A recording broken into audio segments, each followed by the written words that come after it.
নমস্কাৰ অসমবাসী। আমি এতিয়া বৰ্তমান উপস্থিত আছোঁ তিনিচুকীয়াৰ লাংকাচি পৰিৱেশ কৰ্মী ফটিক মৰাণৰ পিতৃ মদিন মৰাণৰ বাসগৃহত আৰু গণেশ বাবাক কিছু আমাৰ আহাৰ দিছে। পৰিৱেশ কৰ্মী আমাৰ ঋতুৰাজ বৰুৱা উপস্থিত আছে ইয়াতে, আৰু আমি আজি গণেশ বাবাৰ ওচৰত আজি আহি কিছু আহাৰ তেওঁলোকৰ বাবে দিছে,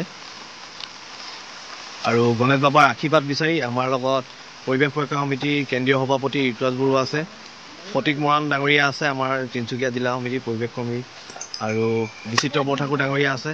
সকলোৱে আজি বাবাৰ ওচৰত আহি পেলাই কিছু আশীৰ্বাদ বিচাৰি অলপ লঘু আহাৰ বাবাৰ বাবে দিয়া হৈছে।